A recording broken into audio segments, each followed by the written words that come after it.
最近在网上流行的一种方法，它完全跳过了重复练习，只需让你的肌肉保持静止状态。它被称为等长训练。少林僧侣用它的一个版本来锻炼力量，终生受益。持久的力量来自于完全不动，持久的力量源于坚定，而非追求重复。克服等长推举是全力推压不可移动物体。你将双手抵在一个固定不动的物体上，门框或深蹲架上的支撑杆都可以。你需要尽可能用力推过去，没有动作幅度，也不需要技术，只有对着无法移动的物体发挥最大力量。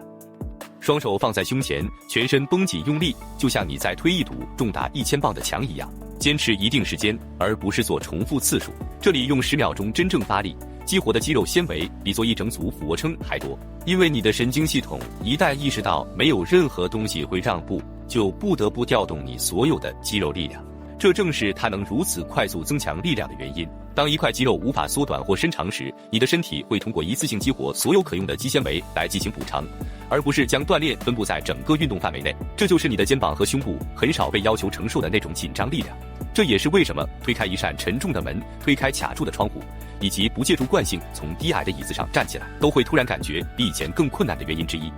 完成3轮练习，保持8到10秒，可让你第2天感受到效果。每组之间休息1分钟，因为这里的训练强度比人们初始预期的恢复难度要大得多。这种方法通过推力训练增强力量，但很多人忽视了它对其他肌肉群的锻炼效果。有一种僧侣们曾坚持数分钟的站姿，它以独特的方式锻炼你的双腿，是这份列表上其他任何动作都无法做到的。它击伤了比强壮举重者愿意承认的更多自尊心。这是马步，这是一种姿势，曾锻造出能轻松胜过体重2倍男子的强大腿力。双脚分开，微微向外，膝盖朝向脚趾方向，进入深蹲姿势。然后将你的大腿尽量保持与地面平行，前提是不让你的姿势失衡或变形。保持脊柱挺直，不要向前倾，让体重均匀分布在双脚上，就像你根植于地面一样。大约坚持30秒时，你的腿会开始发抖，而那抖动是你的身体在动员那些在正常行走或站立时几乎从未被动员的肌肉纤维。在持续紧张状态下保持深蹲，会增强一层腿部力量，这是仅靠重复次数无法达到的，因为动作没有休息的底点，也没有恢复的顶点。这也确实有原因，为什么这个动作能与本列表中剩下的练习如此相配合。那个锻炼你整个背部而非前侧的动作，因为一旦你的身体开始适应张力，而不仅仅是运动，这种适应就会延续到你保持静止时的所有其他活动中。这就是为什么经过几周的训练后，爬完整段楼梯时膝盖不再感到疼痛，或者蹲下来从地上拿东西，再站起来时也不需要用手支撑，开始明显感觉更轻松。保持3组，每组30到45秒，每组之间休息1整分钟。你的整个背部现在轮到锻炼了。超人式悬空保持锻炼背部肌肉，虽然名字亲切，但并不简单。面朝下趴在地板上，双臂向前伸直，双腿向后伸直，然后同时将身体所有部位抬离地面，直到只有你的腹部和臀部接触地面。收紧你的下背部、臀大肌和肩膀，就像在试图用力拉紧自己，使身体从指尖到脚趾连成一条直线。保持姿势15到20秒，可以激活脊柱沿线的肌肉链。同一条链条让你整天保持直立，却让你无意识地忽略了它的存在。大多数锻炼过分训练身体的前侧，彻底忽略了这条肌肉链。这也是为什么那么多人在不知道原因的情况下会感到下背部紧绷的部分原因。通过锻炼这一肌肉链，让你在站在柜台前、坐在办公桌前或弯腰系鞋带时感受到背部的不同，因为支撑你直立的肌肉终于开始发挥它们本该做的功能。保持动作3组，每组15到20秒，每组之间休息约90秒，因为这个动作对小肌肉群的要求很高，所以这前3个动作已经涵盖了大多数训练项目完全忽略的部分。通过推力和双腿结合脊柱伸展，建立真正的力量，使肌肉链保持挺直，这就是健康讲座的核心，帮你破除杂音，提供真正推动进步的内容。许多训练计划只关注显性肌肉，忽视了维持整体稳定的小型肌群。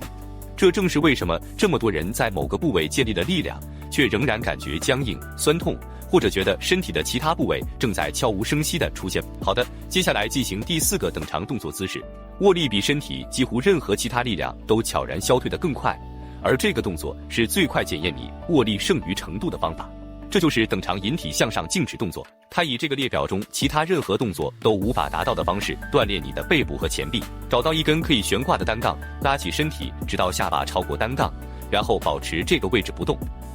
不降低，也不做额外的次数，只是在拉起的最高点保持，直到你的握力和背部承受不住为止。这里的15秒非常严酷，是普通引体向上很少有的严酷感受，因为你必须在动作最难的点停留，迫使背部和握力同时发挥最大输出，而不是在动作范围中交替发力。这就是当你搬运沉重包裹，或者在机场拖着行李箱时，手劲不会中途衰竭的背后强大力量。几乎每个人在这里犯的错误是，一旦手臂感到疲劳时，肩膀就会不自觉地向耳朵方向耸起，这样一来，压力就会从你的背部转移到你的脖子上。在整个保持姿势的过程中，始终将你的肩胛骨向下并向后拉，就像把它们塞进后裤兜一样，这样肌肉的紧绷感才能保持在正确的位置。许多引体向上在下降时快速越过最高点，导致背部和肱二头肌得不到充分训练。保持姿势有助于缩小差距，尽力保持动作能更快提升引体向上的次数。这组动作里有一个会让你整个人倒过来的动作，对肩膀的力量要求是其他动作无法比拟的。如果现在完全悬挂动作暂时难以完成，可以在横杆上挂一个阻力带以获得支撑，或者使用较低的横杆，膝盖弯曲，双脚着地，同时保持同样的顶点姿势。3轮，每轮10到15秒即可起步，间隔休息近90秒。因为手部握力疲劳比人们想象的持续时间更长，你的身体要完全颠倒过来。来试试靠墙倒立支撑，听起来令人生畏，但靠墙进行时比人们想象的更容易上手。这可能是这份清单中锻炼真正的肩部力量的唯一最难的一项。双脚慢慢沿墙向上移动，直到身体完全垂直，双手牢牢撑地，双臂伸直锁定，然后保持这个姿势，臀部直接位于肩膀正上方，始终用力将地面推开，而不是让身体沉入关节。即使只坚持10秒，也会让你的肩膀在极少需要承受的姿势下支撑全身的重量。负重训练增强肩部稳定性，搬运和举起物体时依赖这种稳定性。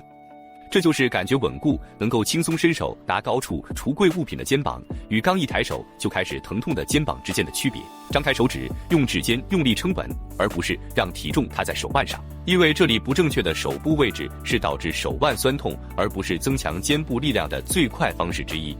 保持视线向下看向地面，而不是探头往前看，这样可以使你的脊柱在整个动作过程中处于更安全、更自然的中立位置。一旦你的肩膀能承受倒立时的自身重量，头顶推举物体就不会感觉是在挑战极限。把行李箱放进头顶的行李舱，或者把盒子放在高架子上，开始感觉就像是身体本来就应该做的事情，而不是需要准备应对的挑战。如果现在保持完全垂直的姿势感觉太难，将双脚放在沙发或低台阶上，保持姿势，逐渐提高倾斜角度，直到肩部力量增强。